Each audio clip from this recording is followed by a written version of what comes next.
The Everything Sequel podcast is brought to you by 2T Fitness and the Vegas Beer Guys. The Everything Sequel podcast contains explicit language. 'Cause we learned it from you, Dad.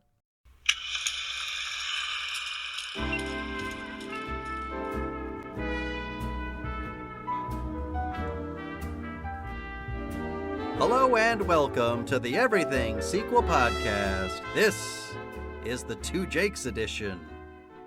We're still talking 1990 sequels. My name is Michael Shantz of the How Dare You Awards. Joining me, the man who needs to drop a dime, Tom Stewart of Lonesome Whistle Productions. Say hello, Tom. Thank you. Fuck you. That was 1974's Jack Nicholson I was doing there. Right. Although that's an interesting point. I think he slips back nicely into playing Jake Gittes. I'm surprised, given what a big, showy actor he's become. Yeah. In the interim. In the interim. It's one of my major notes for this movie. Yeah. Was how remarkably well Jack Nicholson was able to just sit in this character and calmly give some great acting. And you know why it's surprising, right? Well, because apart from the fact that he's become a big, this big showy actor, yeah, in the interim, what else came out in 1990, which was also an actor playing a role they had last played in 1974, who was also an actor who became big and showy in the interim. The Godfather Part 3. Oh, you're right, yeah. And it's surprising because Al Pacino makes yeah. all the mistakes that you expect Jack Nicholson to make in this movie. That's right. In reviving Jake Gittes. That's right. So it's extra surprising because both Nicholson and Pacino are very different actors by 1990, and somehow Nicholson was able to recreate Jake Gittes in a way that Pacino was not able to recreate Michael Corleone. Yeah. Which is fascinating to me. That is fascinating, man. Nice pickup. And that's not the well only played, sir. That's not the only Godfather Part 3 connection of this film. No, yeah, definitely not. Shall I save it, or do you want it now? Should we put up all? You can. Well, I love him. Eli Wallach is in this movie. Yeah. Eli Wallach made two films in 1990. Both of them are sequels. This and The Godfather Part 3. I love Eli Wallach. He also may be one of the sequel Hall of Famers because he was also in Good, the Bad, and the Ugly. Yeah, that's true. And I think Prom Night 2 as well. No, I think that's Mike. I don't think so. I think that's Michael Ironside. That's Michael Ironside. I've watched Prom Night 2 in the last few months. What? It's Michael Ironside. What are you doing watching Prom Night 2 when we're not doing it on the show? What's wrong? Don't worry about it. I'll come back. I do worry about it. I worry about you and your sanity. It's bad enough I'm going out watching Scream / 6 and Creed 3 in the same weekend when we're not covering it on the show. I don't want this madness to spread. It's very difficult to avoid these things if they come out on like a How Did This Get Made episode. And I think, I haven't seen that in a while. I'll go back and watch it. But then you look at the screen, is there a number in there? Yes, and you don't watch it. Well, let's say we can't do Prom Night for another 3 years. Oh, yes, we can. I'm ready. All right, ladies and gentlemen, we are, in fact, talking The Two Jakes. If you don't know, A, it's a 1990 sequel. Mm-hmm. B, it's a sequel to Chinatown. From 1974. From 1974. This movie is directed by Jack Nicholson. I've heard of him. You know him? Yeah. I think he's the star of the movie. I would you have thought that he directed more? He's got 4 credits, right? He's got 4 credits. Yeah. 2 of which you might know: Drive, He Said, and Going South. Yeah. And a segment of a Roger Corman movie, which he's Right. not technically credited on, but I think Corman gave him the reins. Mm-hmm. Now, I don't know if Which we've referenced sounds, this. I don't know, that sounds convincing to me. That sounds like something Roger Corman would do. Yeah, that's Just right. randomly give one of his actors a chance to direct the movie. Absolutely. He did it with Ron Howard. That worked out. Yeah. I don't know if we talked about this in our sort of revisit of the requel and the franchise debate episode, but we might have That given makes it some. sound much grander than. That makes it sound like a kind of. It's like a CNN marquee event. Well, did we talk at all about this movie catching a lot of shit when it first came out? I think we alluded to it. I had a lot of Okay. I had a lot of trepidation going back to it because it's all. I've seen it a few times and it's always been a disappointment to me. All right. I always feel like this time I'm going to see something It'll in be it better. that I didn't see before, and it's not happened up to this point. I'm not saying Okay. it didn't happen this time yet, All right. but historically, it has been a disappointment.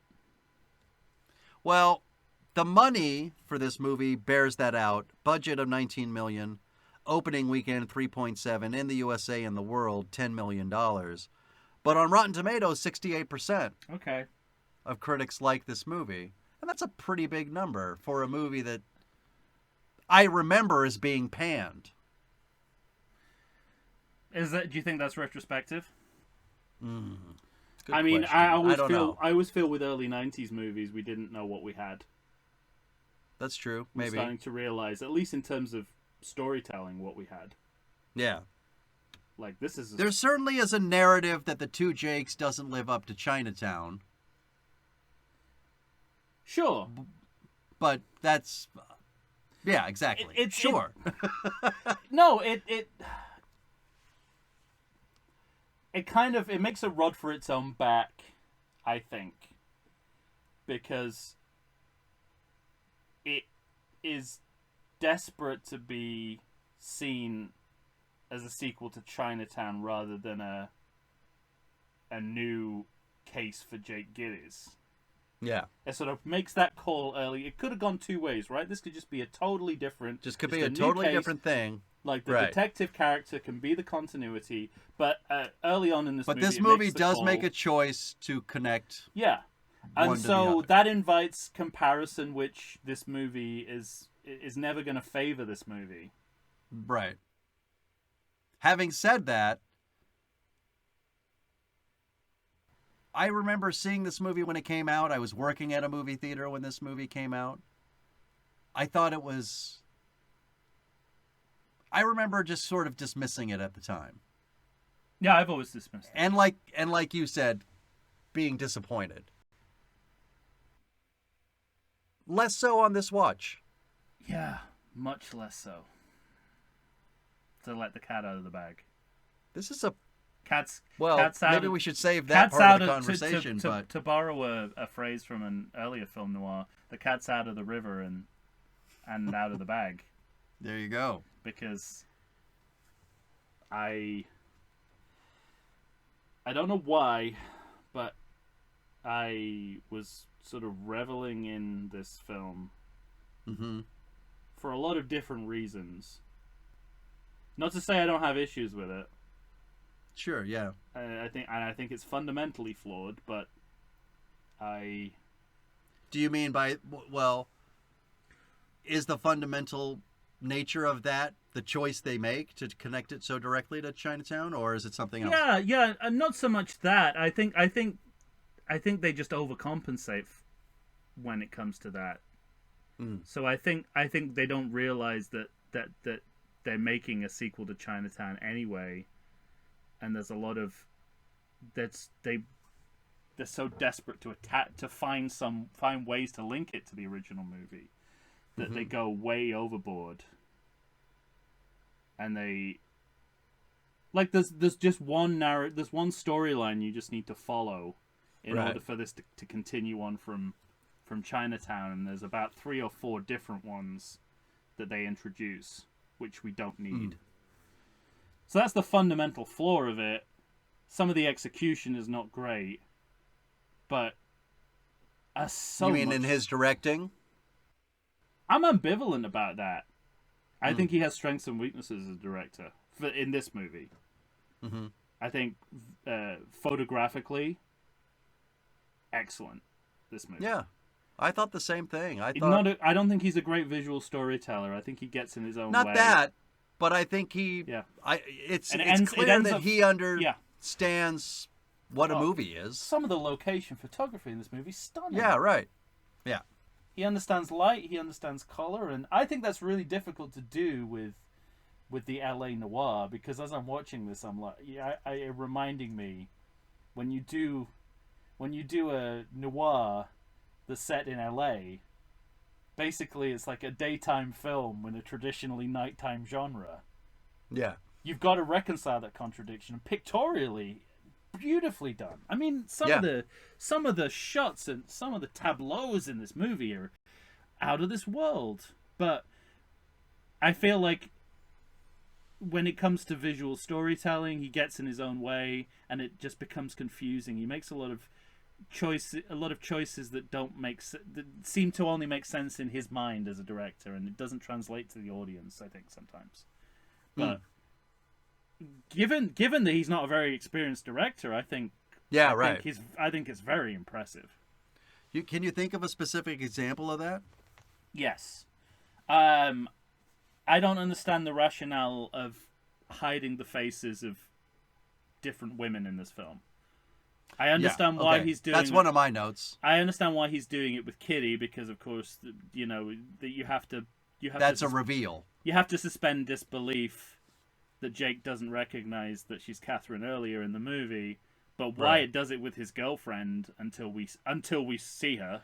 Until we see her, I think it's jarring. And in Jack Nicholson's mind, I think he's thinking that the audience might be thinking that she's Catherine, but that makes even less. Like, I just think it's confusing. See, I kind of chalked it up to I think he thinks this is what noir is. Well, there's a lot of that. Yeah. Particularly, and the biggest culprit is the voiceover. That is a fundamental. That's one of my questions for you. It's a fundamental misunderstanding of how voiceover is used in film noir in this film. Do you not like it then? Is No. what you're saying? Oh, you take it all out without any loss. Because I felt the same way, and yet I liked some of the dialogue in it. I liked some of the. It's totally phrasing. Extraneous. It is. It's completely extraneous. But that's not. None of it's necessary. But it None should of it. be. Yeah. And it is in film noir proper. It is.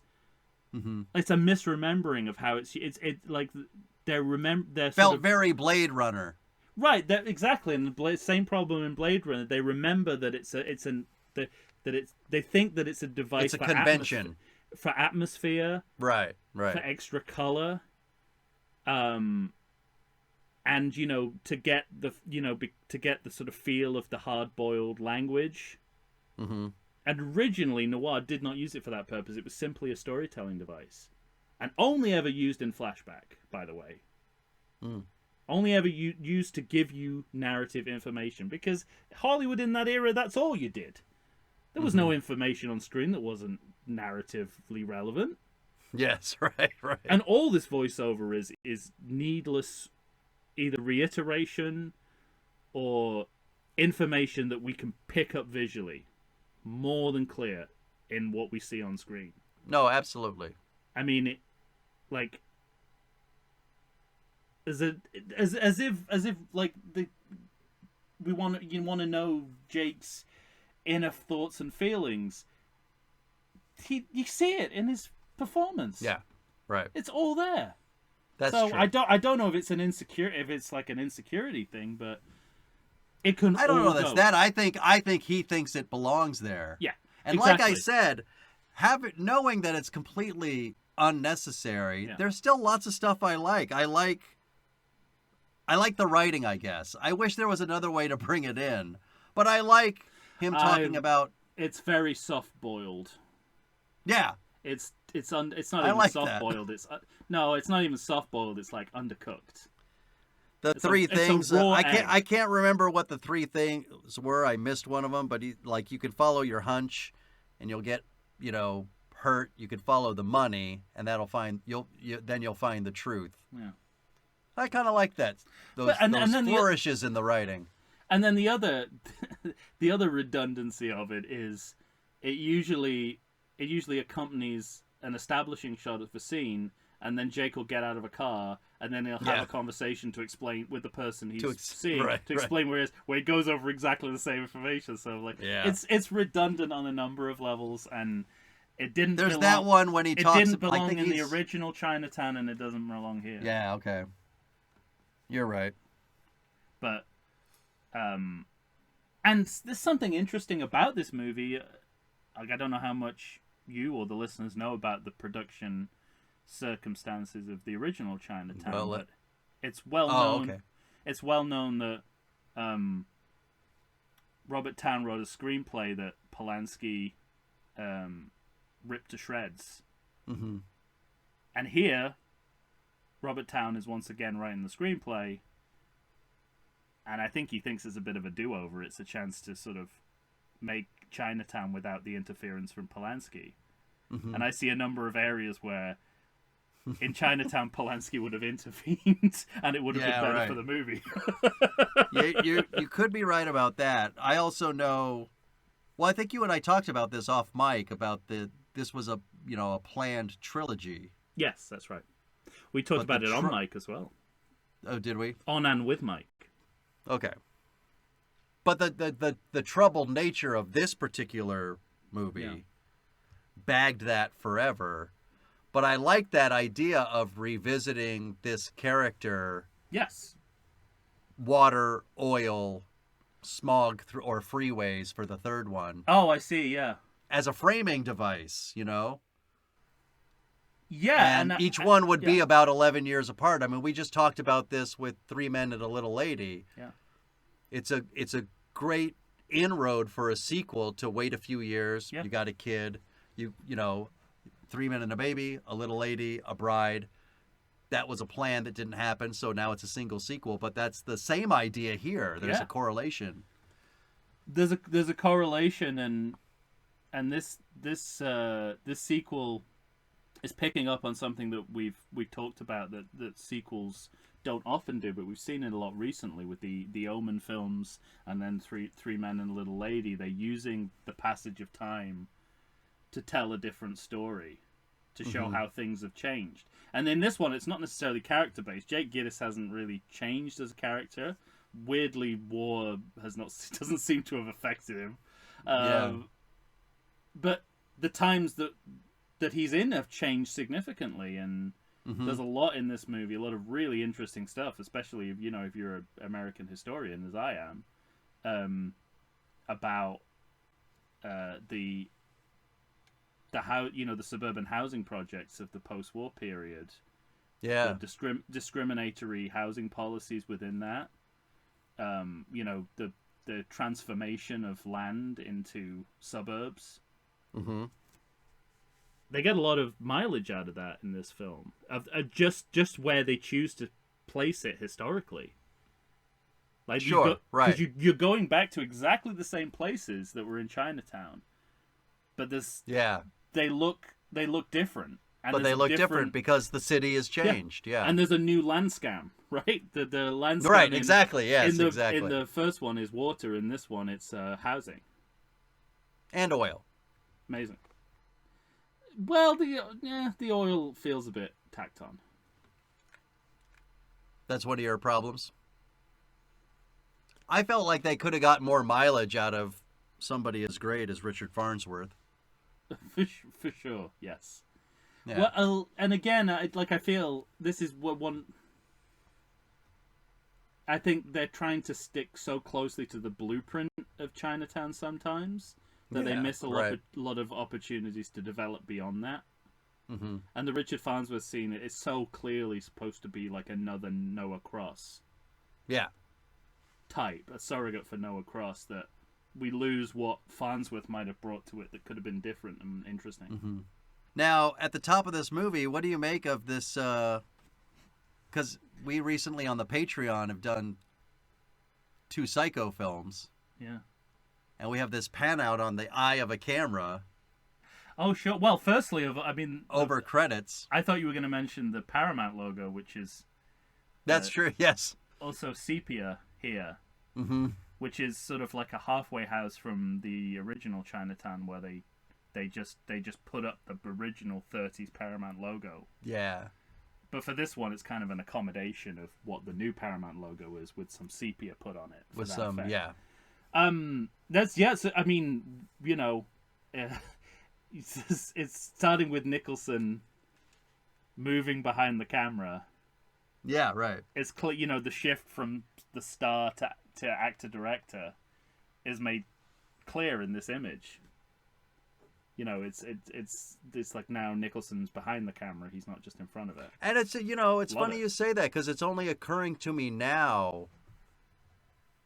He's only got 2 other movies under his belt, and it's been a long time since the man directed. He must have had a lot riding on this movie. Yeah. So to be the financial failure that it was, obviously it didn't hurt his acting career. No. But this is his last movie.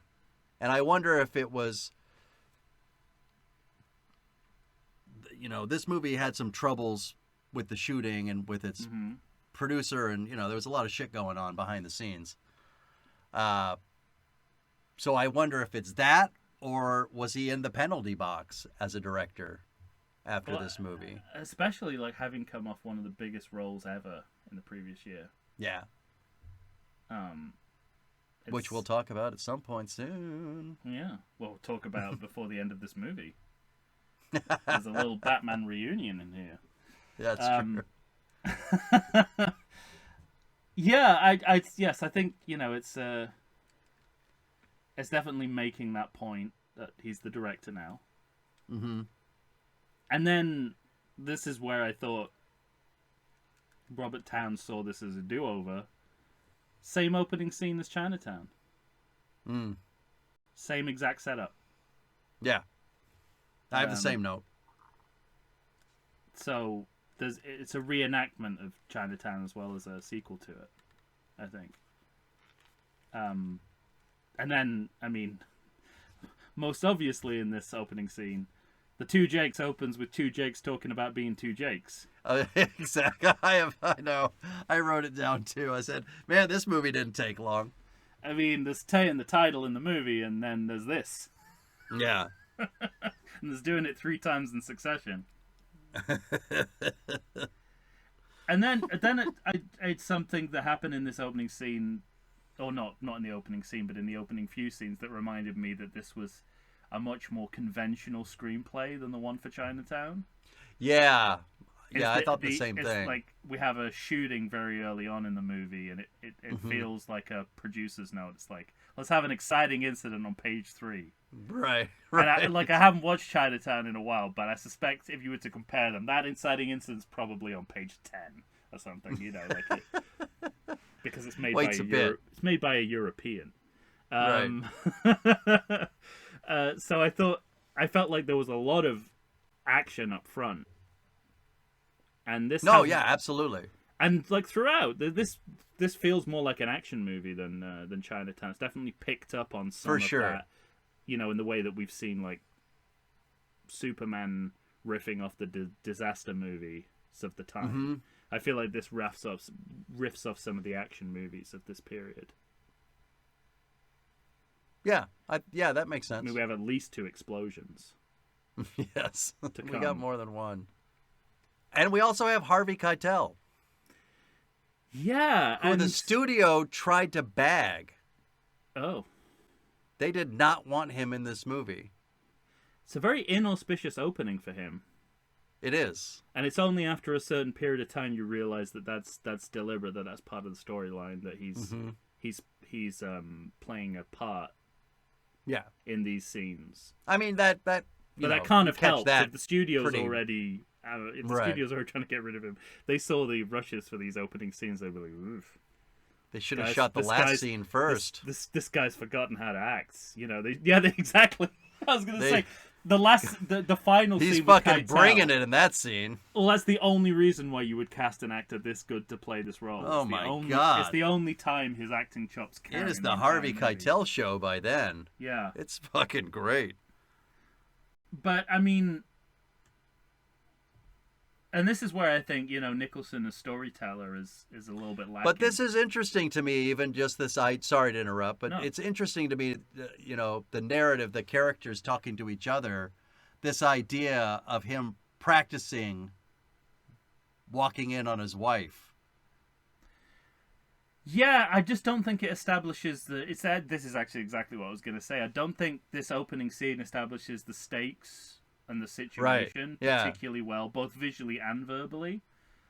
So when we get to the second scene with the shooting, I mean, it's meant to be confusing, right? It's meant to feel chaotic. It wants to throw you for a loop. Yeah, but I'm not really sure what's supposed to be happening. Yeah, right. So it's less surprising in a way. It's less. It throws you for less of a loop because you go, I don't know how this was supposed to go, so maybe this was it. I guess I would have understood it more. It seems like we're at cross purposes because I would understand it more if they weren't recording it in the office. Yeah. I couldn't figure out why they're recording his practice session. Yeah. I mean, they're under the But I feel like that's there just to introduce the audience to the recorder. Oh, completely. And this movie's under the misapprehension that it's a remake of The Conversation sometimes. Yeah, that's true. Because we keep going back to this recording and, when it's not as narratively central as they like to think it is. Mm-hmm. It's not as clever a premise as it is in The Conversation, but the movie's treating it as if it's that clever. And of course, Harvey Keitel. Well, so for those listening, and if you haven't seen the movie, he's bursting into a hotel room because he knows his wife is there with another man. Our hero, Gittes, played by Jack Nicholson, he thinks that. What does he think? Why are they recording it? I mean, we can just stop, Mike. We can just stop there. You've illustrated my point better than I ever could. We don't really know. Yeah. And that's a dangerous game you play with film noir because there is way more narrative ambiguity than there is in most traditional in Hollywood most genres. films, right? Yeah, but you can. There's a difference between doing that enjoyably and playfully. Like for instance, I feel the same way about this. Howard Hawks' The Big Sleep, for instance, doesn't make a lick of sense, but you never question the lack of sense. But here, right from the beginning, I'm going, what's going on? What's supposed to happen? What did happen? Because in that room, I feel the same way as I do about The Office. We get that he wants to confront. I guess it's because I'll backtrack. Narratively, I guess it makes sense because if they're going to go to divorce court, which is what Jack Nicholson thinks is happening, he can have a tape of it. Mm-hmm. But I don't think the movie quite explains to us enough about Keitel not knowing that there would be a recording of it, at least in the eyes of his wife. And it doesn't matter because what he does anyway is blows away the guy that she's sleeping with. And that is the springboard all the setup for the anyway. And it's exactly. So yeah, I mean, were I Roman Polanski, I might have excised everything before the shooting to start with it. Mm-hmm. If nothing before it explains why the scene is happening, we can lose it. Right. Yeah. And I'll cut off your nose. Feed it to my goldfish. Speaking of that, I just want to mention quickly. Yeah. You don't see it often, but there are a few moments where the light hits Jack Nicholson just right. Yeah. Where you can see the scar on his nose. Oh, really? No, I didn't notice and that. I fucking love that about this movie. It doesn't surprise me, though, the level of detail in the production design of this movie. Some of the, later on in the movie, some of the show homes, if you focus in on the background of those, there's some incredible details. Yeah. Like there's a sewing wheel with a not included sign on it. Yeah, right. And it's like, again, it goes back to an era of filmmaking where there was more attention to detail. Right. Like, production design was more of an art form. Anyway, and I look interested in where this movie stands historically, not when the movie's set, but when the movie's made, because Chinatown was an early neo noir. Yeah. Because the renaissance of film noir didn't really get going to the 80s and 90s. And so the Two Jakes almost feels like it's trying to reclaim the territory, and it's sort of like, hey, those neo noir movies you're making? Well, we started this, so we want a piece of this pie, right? And I think it's fascinating. But from this point onwards, all the significant neo noir movies will be made: the Red Rock Wests and the Last Seductions, the Hotspot. Sure, it'll be a deluge of them throughout the first half of the 90s. So. Yeah. This is on the cusp of another, like a second wave that was even more significant than the one that Chinatown started. So I think it's I think it's fascinating that this is when they choose to make the sequel. This movie. Because when you put it in that context, it makes more sense. Because otherwise, you're like, why did you wait 16 years? Yeah. Well, that's the other thing, because I think. But it helps. Isn't it supposed to be 11 years within the story, but it was 16 years in reality? It's 48. And I think 30, 39, 40 Okay. In Chinatown. I can't remember. All right. Yeah, I'd have to look that back up. But it's relatively close. Mm-hmm. And basically what you need to do historically is get past World War II. Yeah. And they do that, and it's all the way up to when I'm watching this film thinking this is laying the groundwork for LA Confidential, which is like 6 years later. I thought the same thing. The world that they're creating, I mean, you got to think that Curtis Hanson took notes from this movie on how to build had seen it. Yeah, how to build that post-war America, like end of the 40s looking into the 50s. I mean, that's set in like 52, but we're definitely in the same range of time, and it looks very similar. Absolutely. Speaking of taking your time, I think that might also be a problem with this movie. Yeah. Because we've got some scenes have just got to cut to the chase a little earlier. Absolutely. Effects. Again, I feel like that's a Polanski cut. I don't remember this. I don't remember scenes in Chinatown going on outstaying their welcome the way that the scenes here do. Right. I mean, well, are you talking about when he visits Homicide? Yeah. Because there's a Drags lot. On. There's a lot happening over a long period of time, but none of it is pertinent to. Yeah. I kept saying to myself, is what's his name? David Keith. Mm-hmm. Is that character like the son of somebody from the original? Is that what's going on? Son of the cop who shot. Okay, then that makes sense. Which comes out, which explains why he's so weird around him. But at first, I couldn't quite. And this the movie movie's not. This movie has a fetish with that kind of thing, where we're gonna see James Hong. We're gonna not see, but reference by name the character of Burt Young from the first movie. And even from the opening scene, we've got, Jake's associate, played by the same actor, same character. Right. Although Bruce Glover did not come back. Which means that's 2 sequels that 2 different members of the Glover family did not return for. And if it had been 1 year earlier, it would have been in the same year. All right. And yet I had this sense that must have been what it was, but it's funny that... They explain it later. Do they? I don't remember. Yeah, it comes out later, but... When they fight, when he sticks the gun in his mouth? Because Escobar makes a specific reference to that. I mean, okay. And it's... The problem with it is it's not established well. It's not explained well when they do get around to explaining it. Yeah, right. And more importantly, you don't need it at all. There's enough in this movie to connect this to Chinatown without having the son of the guy who shot Faye Dunaway. And the funny part is like that first police precinct scene goes on so long, and I remember by the end of it, my note was absolutely nothing happened, but I'm almost glad that it was that long because it took me that long to try and think and figure out the connection between this character and the character in the last movie. But it's puzzling.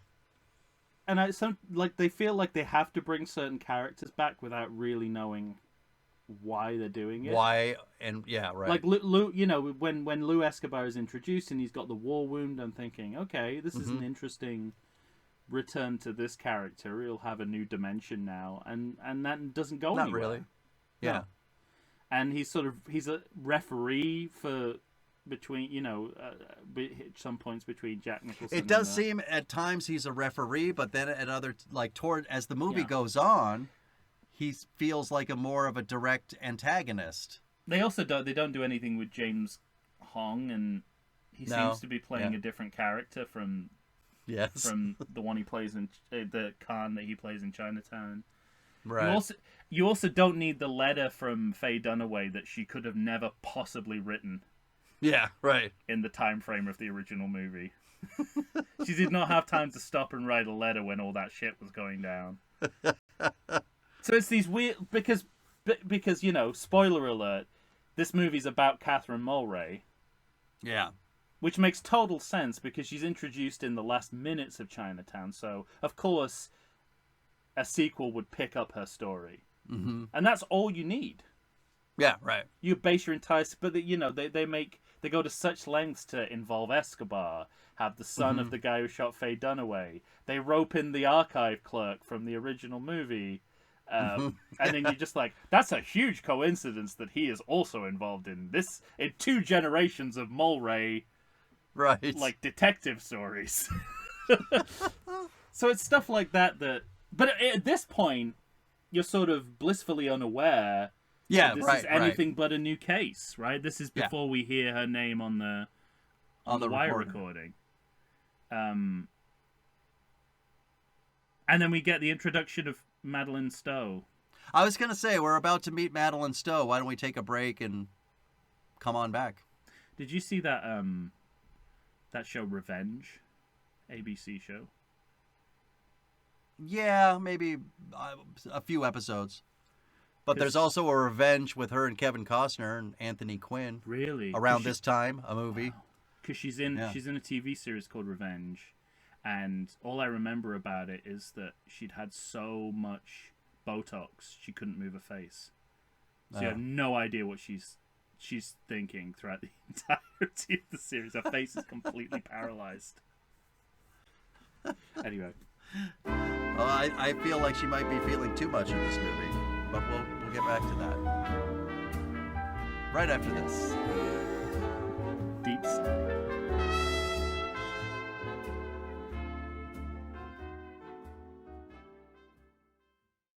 Does the coronavirus have you feeling oogie? Have you been sitting on your couch for weeks? Nay, have you been sitting on there for months? Well, it's time for you to get back in shape. Check out 2AT Fitness. You can find them on Instagram. You can find them on Facebook. 2AT Fitness was started by Tina Bernard. She is ready and raring to go to help you get back into the shape you want to get into. They've got all kinds of classes. They've got outdoor in-person classes. They've got online classes if that's what you prefer. Ladies and gentlemen, it's time to get back in shape. You're going to find a variety of exercises. You're going to have strength training, cardio, weightlifting, even fun 5-minute burnouts that will push you to your limits. So get off the couch, get into shape. Go ahead and check out 2AT Fitness. Tina Bernard has got you for all your needs. I know her personally. She's fantastic. You're not going to meet a better person to help you become the new you. Check it out. And we're back. Tom and I are trying to sort out the case of the two Jakes. A 1990 film directed by Jack Nicholson. Well, like we said when we were going out to break, Tom, we meet Madeleine Stowe. Right. Along with some fairly commonplace anti-Semitism. Sure. Didn't care for that. Didn't care for that, although, it's referred to as such. Yeah. And, Harvey Keitel's already had the... Has he already had the... Or is it coming up where he talks about how he can sell these houses, but no one would let him live in one? I think that's much later. Isn't that at the last anti-Semitism is a theme, but yeah. Yeah. Like this sort of segregation of the time. Mm-hmm. Yeah, this is sort of probably my biggest problem of the whole movie. Like, violence to women is authentic to crime fiction of this type. It's in the films, it's in the literature. They're still incredibly cavalier about it in this film, and it all seems to be directed at Madeleine Stowe, who becomes this punching and raping bag. Yeah. And it's disgusting. It's just... There's a really ugly scene with her, not this particular scene, but a little bit later. Well, she still gets punched out at the end of it, though. Yeah. Played for comedy. Yeah. And it's straight. I mean, it's a strange character anyway, because she comes in kicking and screaming and smash. First thing you see is just smashing everything up. Yeah. And she's the wife of the man who was shot. Right. That Keitel killed. Mm-hmm. So it's the beginning of a disturbing trend in the movie. But it's one of those things where, I mean, obviously we're going to talk about this movie, but we can't talk about every scene in this movie because there's over 4,000 scenes in this movie. And the movie, Robert Towne needs a script editor. Yeah. And I think he got a good one in 74 and didn't know what he had. As troubling as it was to him. Yeah. As troubling as that man was. Yeah. And this is one of those moments where the movie bumps along where, she's going to be in the office, then we're going to take her home, then she's a problem at home, so then Jack goes to her home. We'll get a clue to a character that we're going to connect to later, shit like that. But none of it's terribly important. Except for the Catherine Mulray reveal. Because this is... Does Madeleine Stowe talk about that? No, he hears it on the Wire recording. Yeah. But that's after... Is that... Yeah. Well, he doesn't listen to that when he gets back from her place? Yes, that's right, he does. Okay. I have the same note here. It's unclear what's going on or who wants what. Mm-hmm. But you expect some of that from a noir. Right, you do, but you've got to be on top of it. Mm-hmm. And I don't think this movie's on top of it. Okay. I think when they write themselves into a corner and then they have an earthquake. Yeah. Yes. Or what do they call it in the movie? A Templar? They have a nickname for it. Oh, did they? A tremble? It's not a trembler. It's like a Templar. Anyway, a Knights Templar. I like a lot of the production detail in this, but if that's supposed to be sweat on Jack Nicholson's face, next time they should start at the top and work down. Because his chin is dripping with sweat and there's nothing above his eyebrows. And then they do some like detective stuff that's a little bit shticky for my taste, like the magnifying glass. Yes. The shoe, yes, and the magnifying glass. The dirt on the shoe and the magnifying glass. Yeah. I had that note. Then, of course, we get like, why can't we see Jake's girlfriend's face? Is that going to mean something? And right. It never does. I kept thinking, because she ends up looking remarkably like her too, the woman in Batman who he disfigures, and she has to hide her face. I thought it was the same person.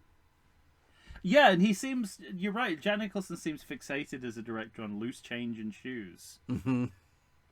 And, you think it's going to go somewhere, and it never does. Yeah.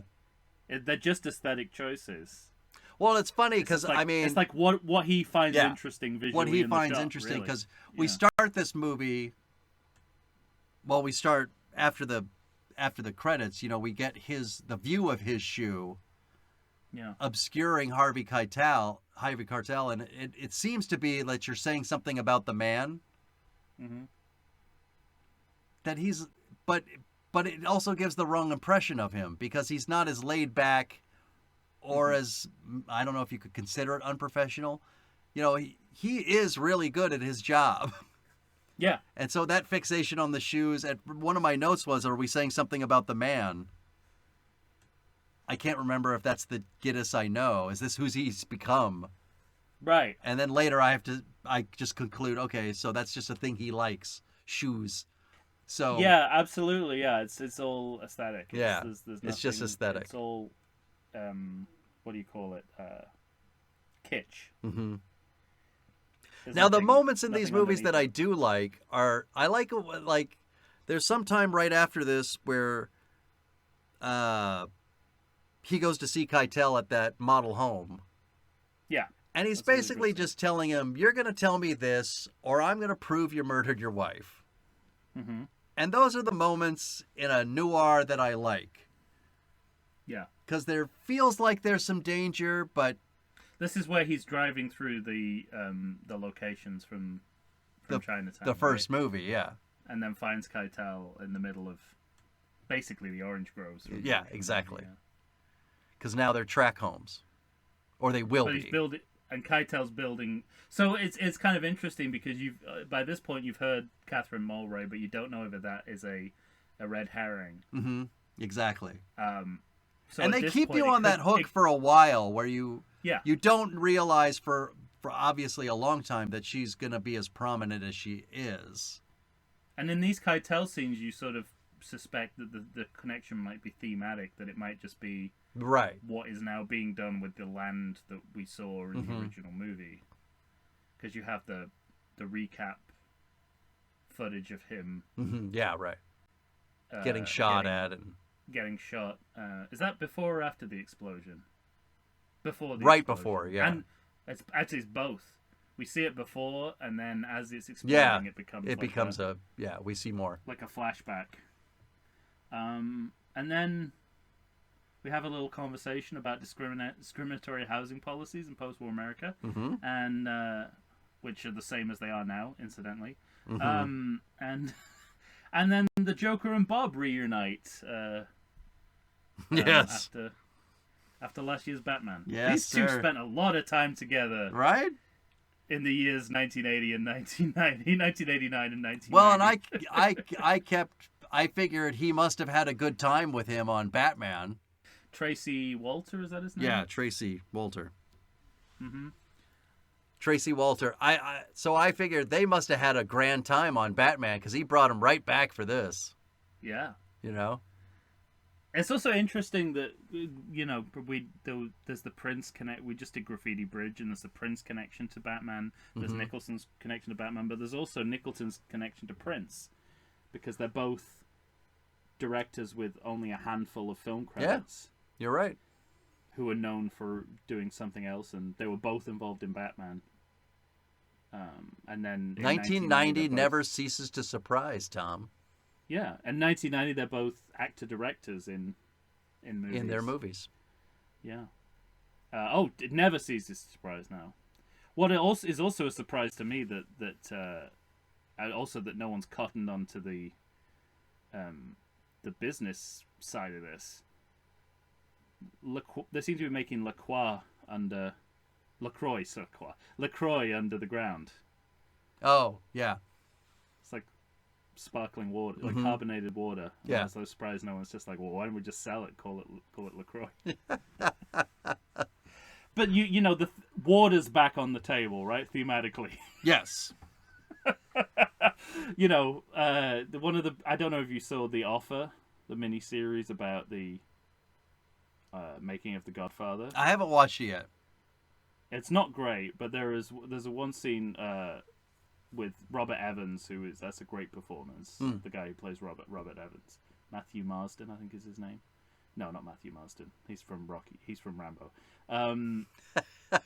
Matthew something. But he's a great Robert Evans, and he's trying to pitch Chinatown to his bosses while high on drugs. And he just keeps going, it's Nicholson and water. So I was like, That's great. When I saw this, I was like, it's Nicholson and water. And it's interesting, like, he goes around telling people, I used to know the people that own this. Yeah. And it's like the nostalgia for the original is being expressed in the nostalgia of the Right, characters. yeah. Which is where that passage of time actually works quite well for you. Yeah, right. And then we get a little explosion. More, yeah. So More than a little explosion. More than a little. It's one of those moments in this film where I thought to myself, it doesn't happen a lot. Because I think Nicholson can be, I don't know if deft is the right word, but I think he knows where to place a camera. Oh, definitely, yeah. And when this explosion happens, I wasn't sure if he knew where to place the camera. Because it's a genre he's not explored, the action film genre. Right. You know, he's not Jan de Bont. Yeah, right. Someone like that. He doesn't. So it makes sense that this would be a little above his pay grade. Then we get the arrival of Meg Tilly. And we meet Meg Tilly, and I gotta tell you, because I didn't even remember she was in this movie. What a transformation, too. Yeah. I think she's really good in this movie. She is. The Tilly sisters do a really quite a line in film noir style femme fatales. They do. I think she's great. I think she's perfect. She's a perfect Catherine Mulray. Because she's doing that great thing of sort of carrying enough of Faye Dunaway in her performance, but also making it her own, so that it's recognizable to Jake that she's a mother's daughter, but enough for him not to notice. Yeah, up until a certain point. He has to do some James Hahn detective work first. And then we have, as soon as I saw him pick up that case file, yeah, right, I knew it was the gateway to a double imbas. I knew we were going to see photographs, and I knew we were going to see newspaper clippings. I wrote down revisits Mulray file imbas. Yeah. But I wrote that note before, just when he picked up the case file. It's like, we're going to see photographs, newspaper clippings, going to be a double impasse. So that was predictive. Also, there's a little nod to you said that you can still see the scar under certain light. They make a point of putting some gauze in his nose after the explosion, which is a nod to, and also a sense in which this is something of a do-over. And they even, by having the footage of him getting shot out of the car by the orange farmers. They're linking the two in their mind. They're saying this is the equivalent scene. Yeah, I thought the same thing. So, yeah, but it just doesn't play like that scene did. No, it doesn't play like that scene did. And then what definitely doesn't play is his associate Larry, basically giving a less pithy, more loquacious monologue that could be summed up in "Forget it, Jake, it's Chinatown." Well, I've got notes about last lines of movies, but we'll get there. Yeah, but I mean, he's basically, the content is "Forget it, Jake, it's Chinatown," but they're almost afraid of being that pithy. So they sort of talk around it for a while, and it's much less effective. Yeah, especially if you're comparing the two. And then they get Faye Dunaway's voice. Yeah, they do. That's interesting. Have we talked about that before in other sequels, where somebody comes back just as a voice?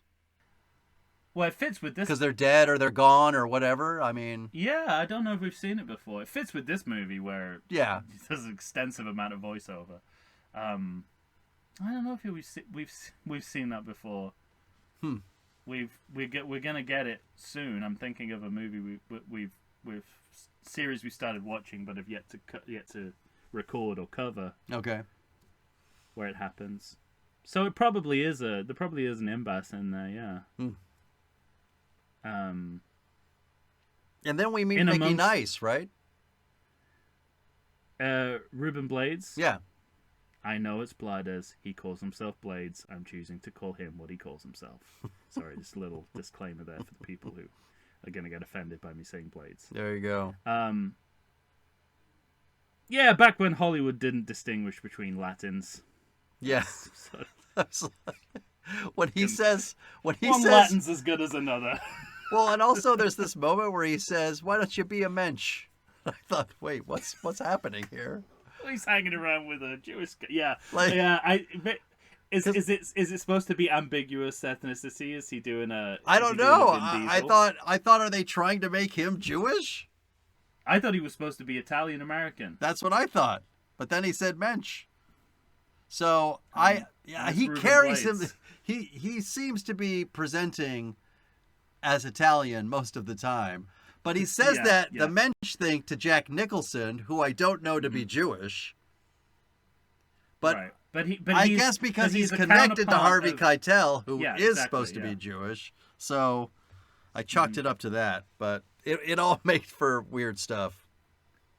And then we're sort of playing around with safes for a while. Yes. And again, like we said, that film noir is more meandering than most movies, right. most old Hollywood movies are. But this feels just arbitrarily meandering. Like, Mhm. what are we doing here? I thought I'm that- not 100% convinced by all the blurring and spinning effects that are trying to, capture the effect of concussion. Oh, maybe.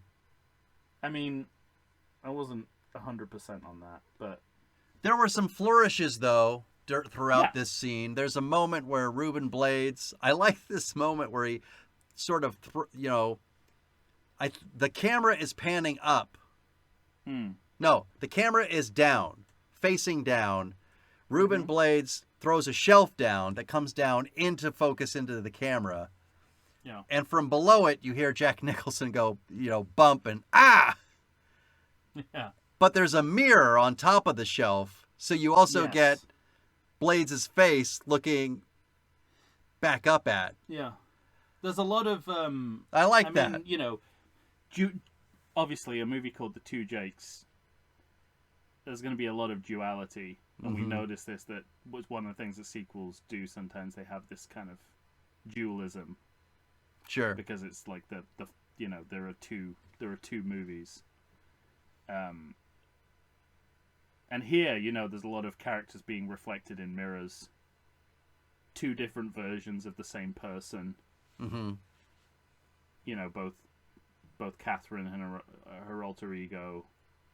There's two characters called Jake. Mm-hmm. There's a sort of doppelganger for everyone. So, I think all that's intentional. Yeah. And there's this weird time-lapse passage of time effect, which makes me again think that Nicholson doesn't really understand how Are you to use... Well, are you talking about after he has sex with Madeline Stowe? To the next morning? Or... No, this was before. Oh, okay.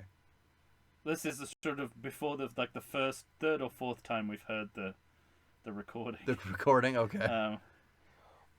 Again, the conversation, which Frederick Forrest, who is in this movie, is also in. Yeah. Before another one of Madeline Stowe's outbursts, Mm.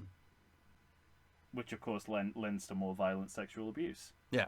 Um, That was a very and- odd scene. It's It's what I remember most prominently from every viewing of this film is Really? never being able to figure out the tone of the scene.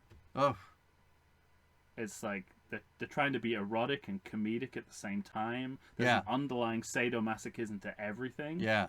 which you don't know if that's being acknowledged. Or There's it's a moment where he just, smells it's his just the fingers. director's oh, disgusting. Yeah, It's like, Um, what the fuck?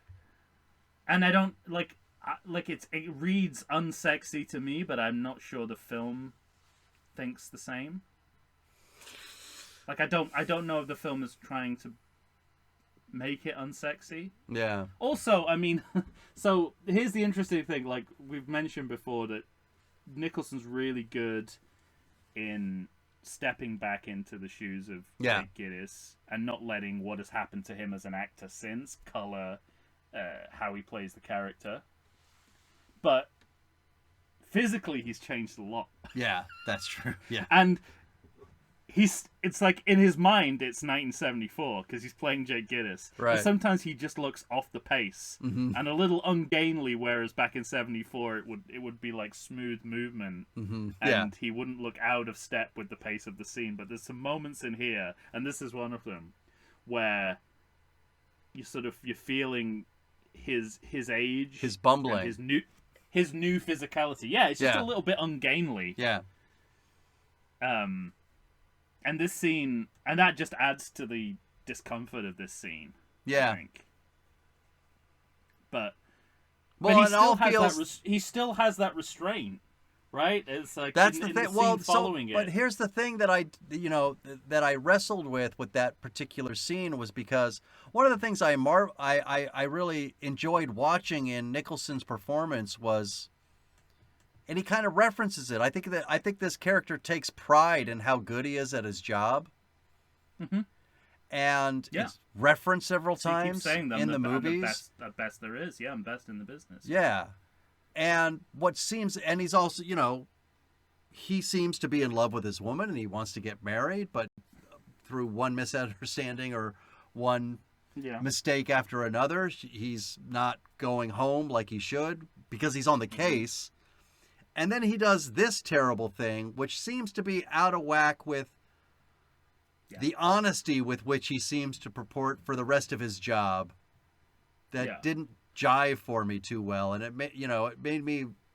And maybe it's the It seemed like something he felt like a character like his should have to do, as opposed to something his character would actually do. Or just me, or what?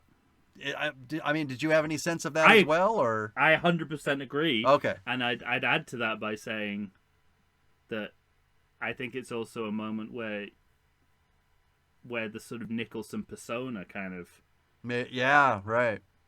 The pervy old man that he will... that's a new persona that he's building, and that's sort of interrupting the Jake Gittes here. Maybe. And then in the next scene, he's the most Jake Gittes he is in the entire movie. Yeah, right. And so, it really is just that. I put it under PI stuff. Yeah, well, it's just the way he handles the office scenes. Yeah, and you can see that he's made the transition, really, really well. And completely seems like the same character, which is a really hard thing to do. So many years later, even in a sequel, that's relatively close in time to the one you just made, it's hard. So doing it when you've changed as an actor since must be even harder. Right. So I'm at the tar pits. You're at the what? The tar pits, the La Brea tar pits. Here's a moment that struck me. The line, "What the hell's Chuck Nolte doing here?" And my question was, we've seen him once. Right. I could just as easily ask, who is he? Yes, right. I mean, he's Frederick Swart's character and he's a lawyer, but it's sort of like as if you're supposed to remember. Yeah. Because it seemed very important in the moment. It did, yeah, exactly. It didn't really become very important. I love how they get in all that sort of mid-century LA nostalgia, like seeing the tar pits as they would have been in the the late 40s, and going, I really would have wanted to go there when it was like that. Yeah. If it was ever like that. And you can hear the old radio commercials, and you get the old radio commercials, the old oil rigs. I mean, you could still see oil rigs in LA, but they were more prominent in this time. And you can't pass a city block at that time without passing one. And this movie's got several even kind of sunset moments, right? Where he's definitely. parking his car Although next to one. It's interesting, like the sunsets. But and then the he has shit that and the voiceover for it too, Oh yeah, bringing it's like directly like, saying what you're seeing on screen. yeah.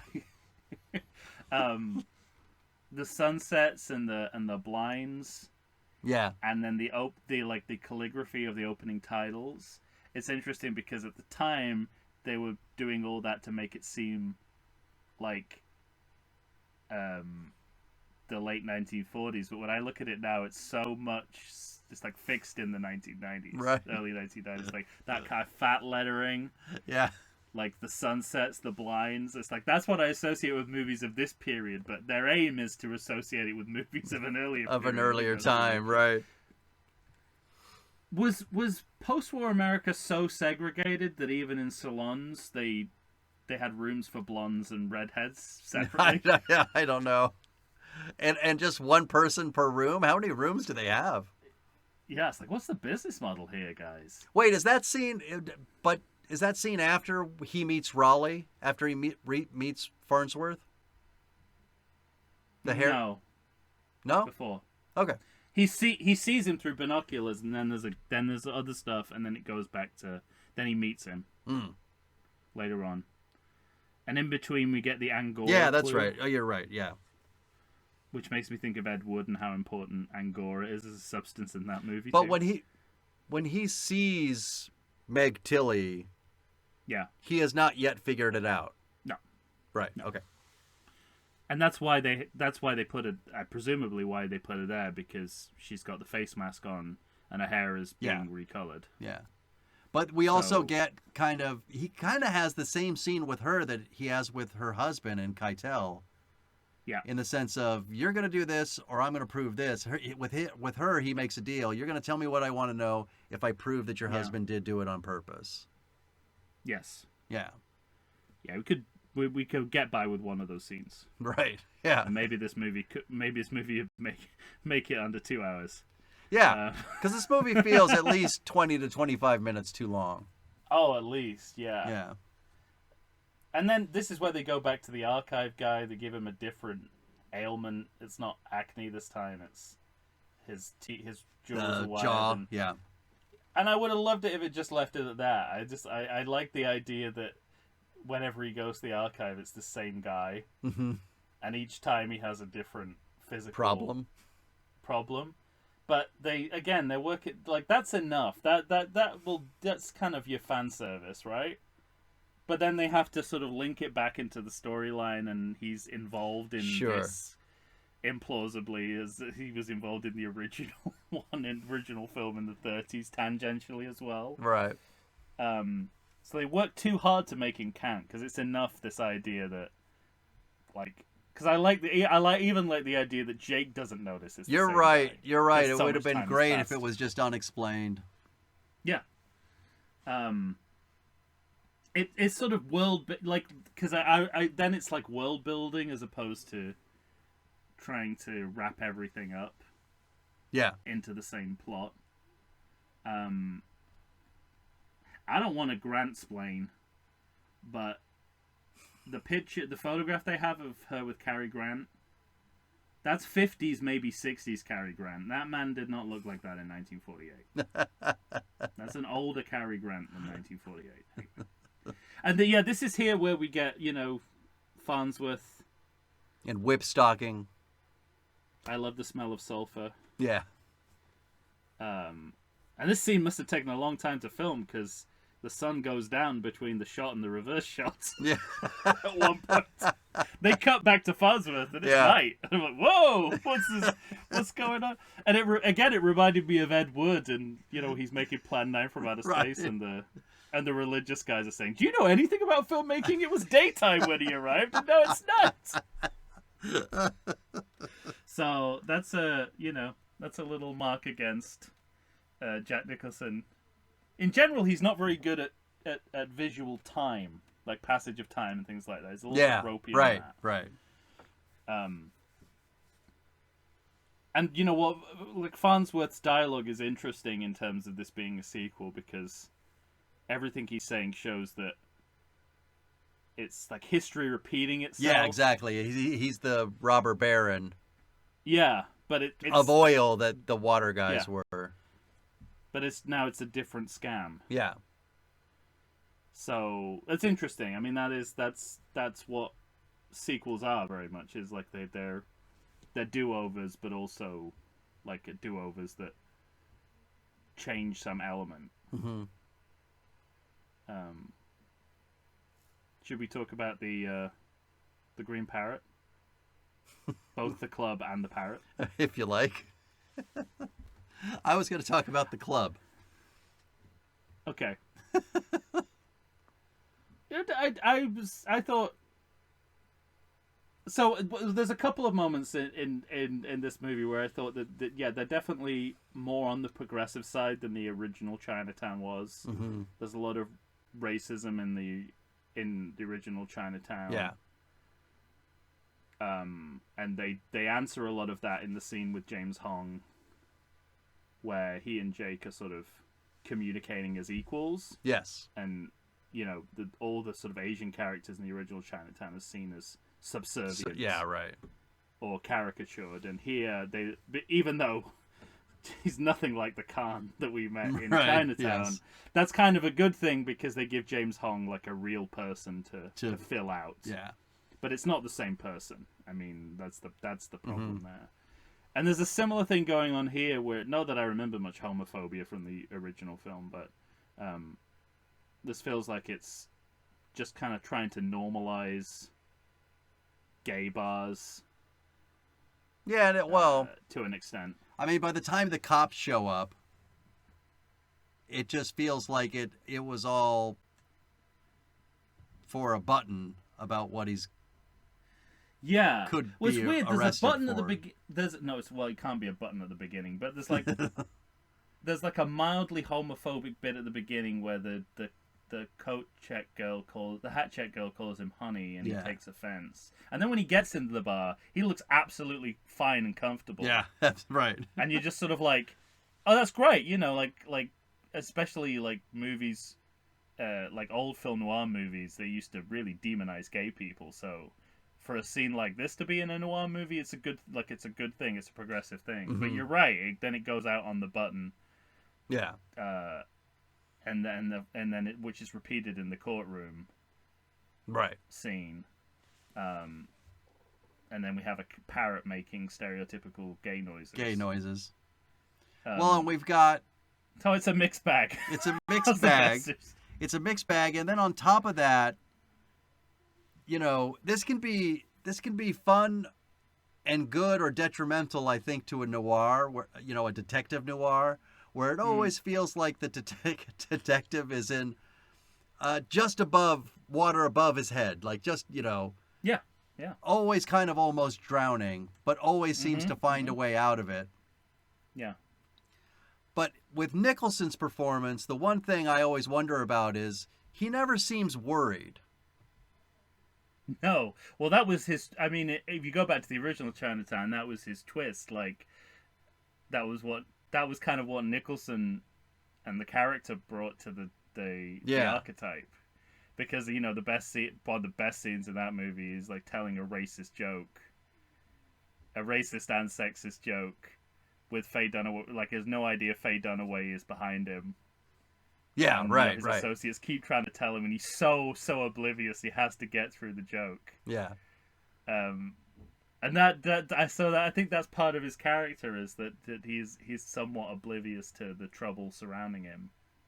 Yeah, Until it's because too late. they've got him surrounded in the red hall of the room, and it really looks like, Ruin Blades is finally going to get what he wants, and of course the cops show up. That's another deflated balloon, and he gets out. Yeah, Sal's children arrive. There you go. And then, I mean, something that I did not remember from this film, uncredited Tom Waits. Yes, me too. I thought the same thing. And I mean, I can't think of a more perfect cameo for this film, given how much this period informs his music so much. Yeah. But he's not credited, and I don't remember him being in the film me at all. either. Why don't we take another break? Sure, yeah. Well, then we'll come back and we'll finish up with the two Jakes. Sounds good. All right. With both of them. There you go. One Jake, two Jake. Hey, we're both named Jake. Imagine that. We're two Jakes.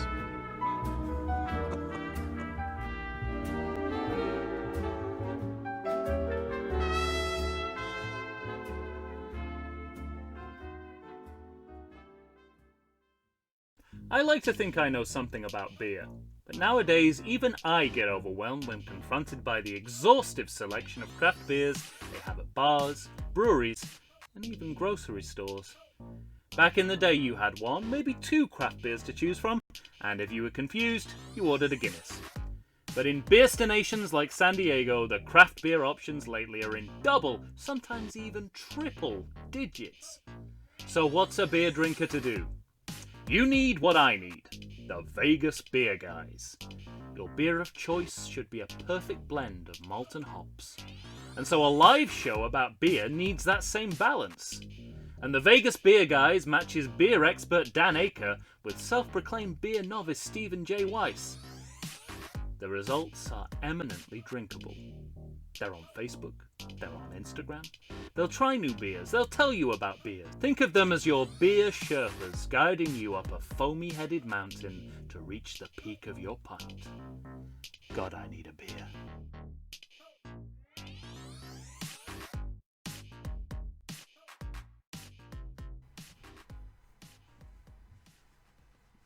And we're back, ladies and gentlemen. Tom and I are here discussing and finishing up with The Two Jakes, the 1990 film, or sequel, directed by Jack Nicholson.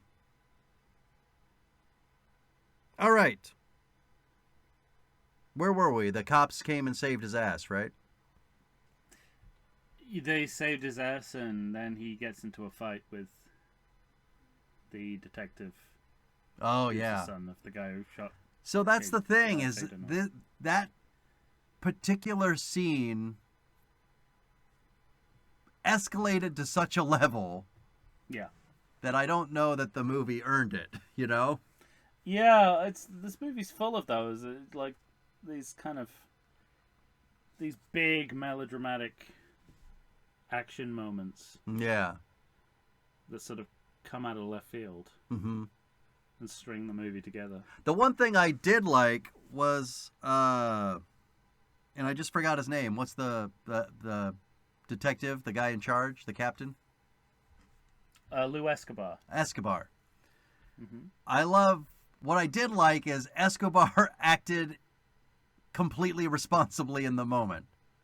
Mm-hmm. Suspended his cop immediately for 30 days and sent Guinness to jail.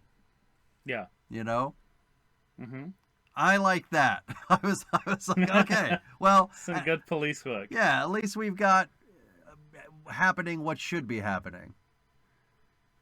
Well, he certainly shouldn't be sticking a gun in a cop's mouth and saying "suck it" No, for various reasons. surprised he was allowed to. Right. And then after that, we get into the golf game. Yes. Someone was taking notes while watching Goldfinger. Just straight up borrowed a set piece. And this is where we find out Harvey Keitel is potentially sick or dying.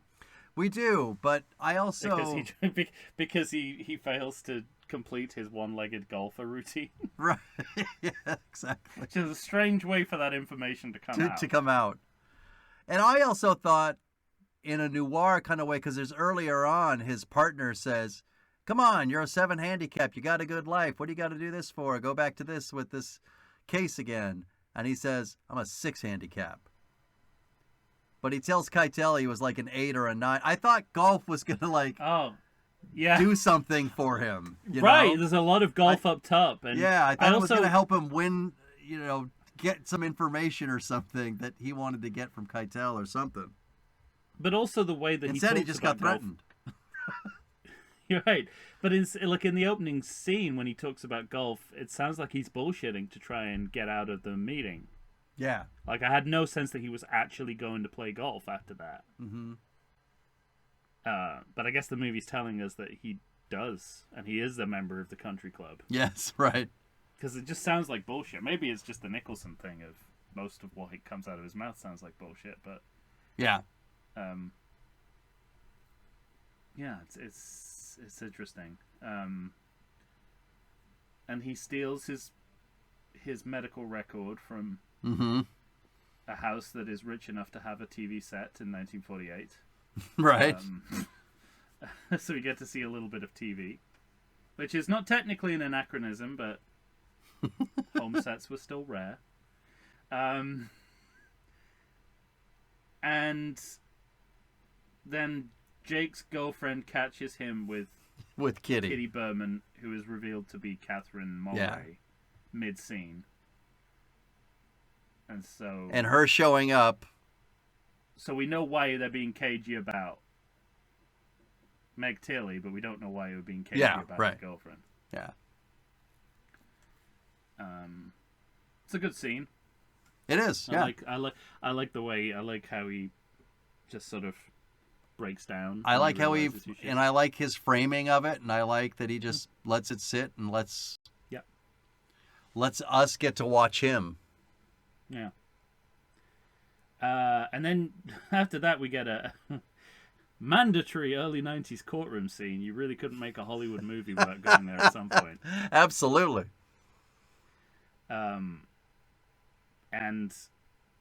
the stress again, like I guess with the with the television, with the radio, the wire recording. Mm-hmm. The judge says, "Now we're all a little new to this technology, so let's take." So they're stressing that we're on the cusp of a new wave of how recording private detective work is going to work, you know? Yeah, recording-based technologies, I suppose, or audio technologies, audio-visual technologies. I actually like that moment, though. I really did. That stuck out to me. Yeah. The judge saying that. Mm-hmm. Definitely. I like this. There's the movie makes room for sort of history. Yeah, it does. Yeah. In a way that really works. It's kind of almost the most interesting thing about it. Mm-hmm. I don't think that was their intention, but it's a nice dimension. Yeah. The period, the period detail, and the commentary on what's going on at the time. Mm-hmm.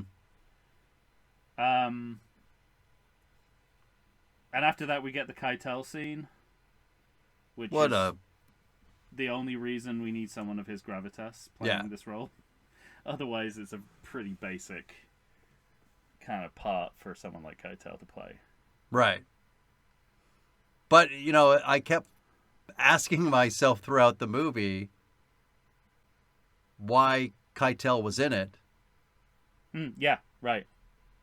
And then I read about how the studio didn't want him, and Nicholson kept saying, nobody's taking you out of this fucking movie. Yeah. You're staying in the movie. And then when I got to the final scene, I thought, well, that's why he hired Keitel, Yeah. And his acting in that scene, I think, is some of the best acting he's ever done. I thought it was so good. Yeah, absolutely. It's really excellent, and I like the moment where he puts his arm around Jake. Mm-hmm. There's some good sort of homosocial bonding. Yeah. On a physical level, which is sort of nice. Again, cuts through that sort of homophobia. And, bridges the gap between the two men. Yeah. The problem, I think, with the scene, again, is down to storytelling. It's like there's more twists in this final scene than in the final scene of Clue. It's just like inelegantly unraveled, slapped, rushed through. Mm-hmm. And I disagree with their narrative choices here. It makes way more sense if Kitty's in on the murder scheme. You have to do way more explanation to make her an innocent bystander. Right. And then, we cover all that very, very quickly. I mean, Omen 4, The Awakening style level. And then we've got the oil twist, Yeah. which is sort of like, it's just sort of like, you know, they go overboard in trying to make this all one scene. Right, because It feels like 3 separate scenes that they crammed into one. well, and it leaves me wondering, how long is that whipstocking drill? That guy's on the fucking coast. like, you're telling me he's been drilling underneath? I mean, for how long? And what, you know, it doesn't make a lick of narrative sense to me. And it was, you know, when we get, it was such a strong moment when we got the earthquake, because it's like pure pathetic fallacy. Like, he's, you know, Keitel is this broken man. Right. And then there's this earthquake around him, and it's kind of his emotions calling out. And then you realize it's a narrative device to get to the oil reveal, and it's sort of like, oh, it's not as effective if you're trying to fold it into the plot.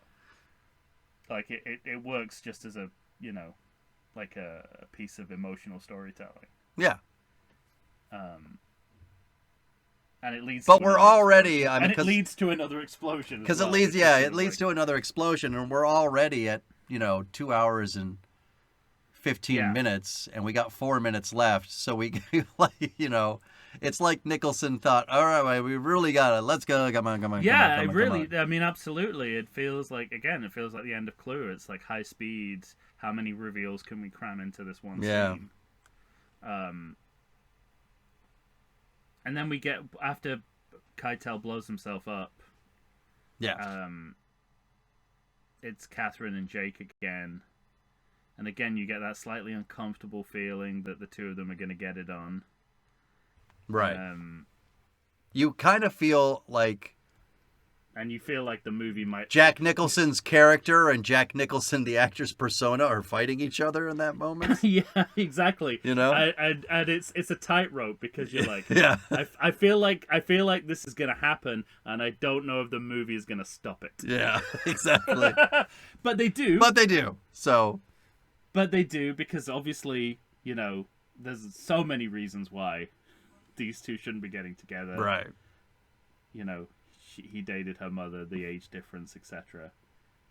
And I appreciate him rejecting her, but it feels disingenuous that he would be the one fighting her off in a clinch.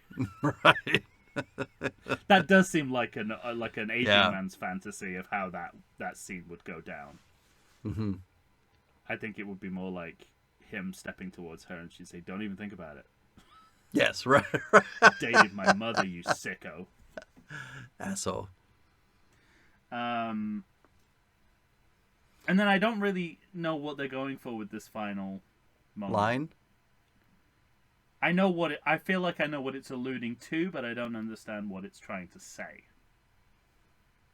What do you think about it? I mean, the first thing I wrote down is, she asks, does it ever go away? He asks, what? The past. She leaves the room. He bursts out of the room and says, yeah, it never goes away. And I wrote down, that's no, forget it, Jake, it's Chinatown.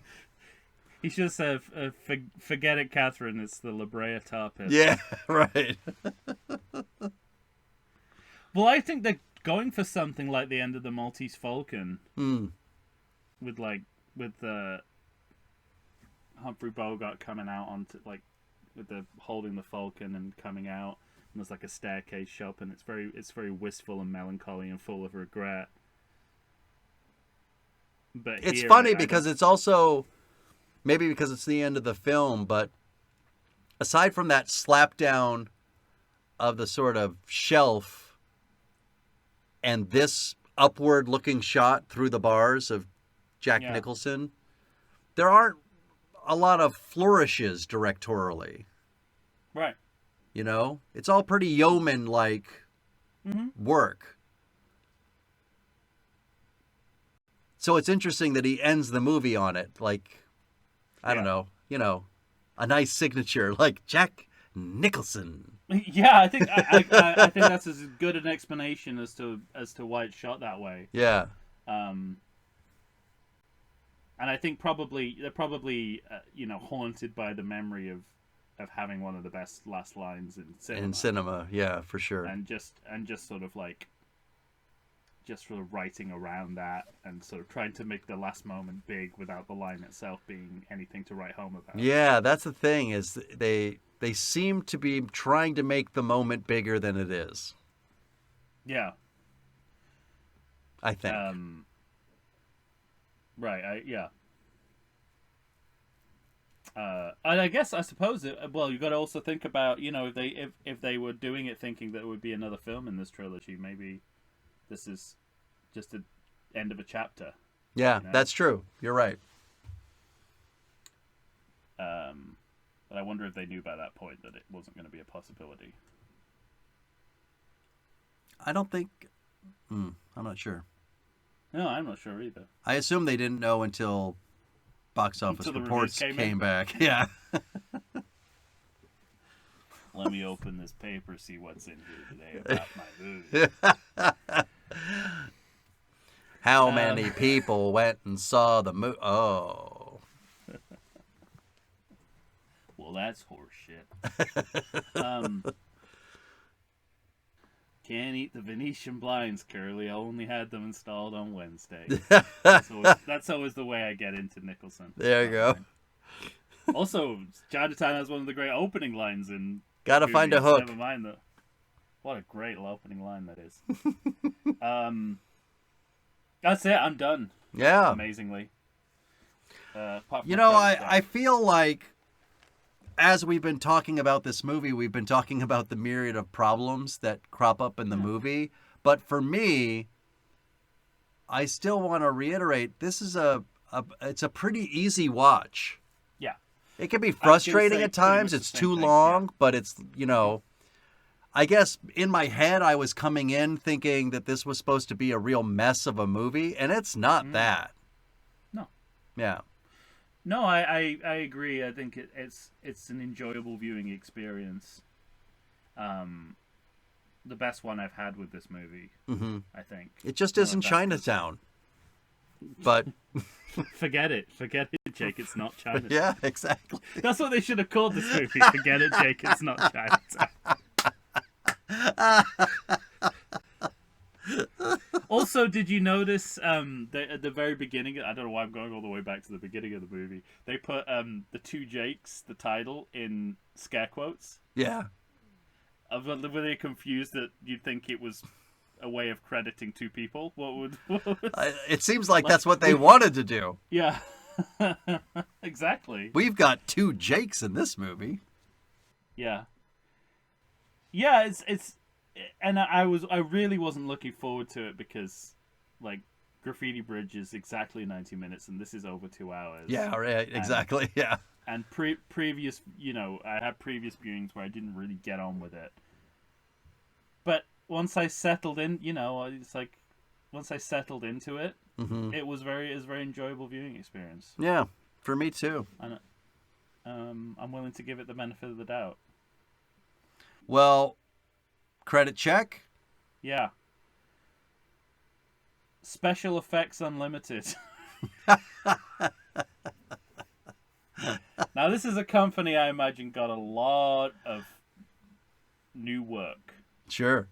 But with that kind of false advertising, I'm not much sure how much repeat work they would get out of that. People realize that it is limited. It's limited to what you can do with special effects.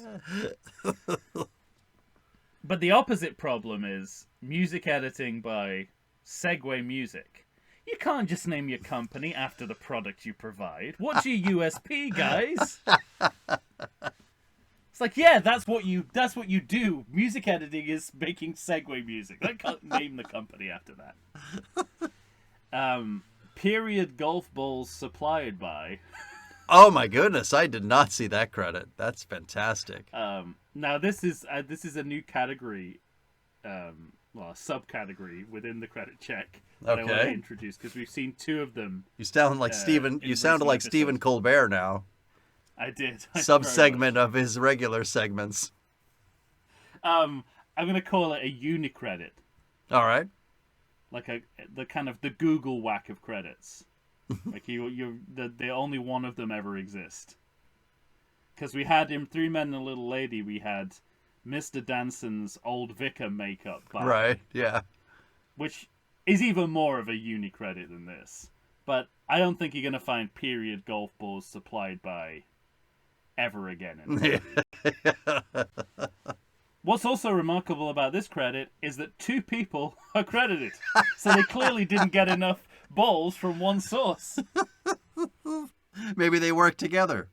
I just love the idea of like, oh god, yeah, it's like, how many period golf balls we got? 2. How many we need for the scene? 3. Can we go back to this guy? No, he said it's all he has. Well, call this other guy. He might be able to make one. You know, I sort of like, I'm doing a bit, but this gotta be how it went in real life. Like, I can totally imagine that situation behind the scenes. If I showed you this golf ball that we've already had made, could you make another one just like it? Yeah, I could do that. Is there any, Jack, is there any way you could reshoot the scene so there's not quite so many balls on screen at once? Do you have to have close-ups? Yeah. Also, I don't remember any close-ups. As far as No, I'm concerned, yeah. it could be like a fucking like an electronic ball. As far as like it could be ball with a fucking aerial coming out of it. Cop with parrot. This actor has something very niche to put on his resume. Yeah. The only problem is I can't imagine there's much work in that niche. You might have found the one role. That's true. Yeah. And But when I that watched means this on if it ever comes up again, you're the fucking guy. Yeah. Next time I need a cop with a parrot, you'll be the first You're person my I- guy. You understand me? No, it's the other guy. Yeah. You're my guy. That's Nicholson doing Palance. I assume you're saying that for other people and not me. Yes, of course, as always. I labor under the illusion that people are listening to our podcast. Finally, when I watched this on Amazon Prime, my up next was The Big Lebowski, Nice. which makes total sense because it's another 90s neo-noir that features the song Tumblin' Tumbleweeds. Yes, I thought the same thing when that song played. I thought, wow, it's weird not to hear a version that's in Big Lebowski. Yeah, it's sort of like, maybe yeah, and it to be a Jack Nicholson voiceover instead of a Sam Elliott voiceover. Yes. There you go, that's my final credit check. Good stuff. That was great. That was a great one. Golf ball. The 2 Jakes. It's at the top. It's at the top of our rankings when it comes to the end credits. That's great. Good The part stuff. that's not in the actual film. No, but go back to it. Give it another chance. Yeah, absolutely. I mean, this isn't a set the world on fire movie, but this is a No. It's ironic given how much fire there Yes, is. right. Yes. how many explosions there are.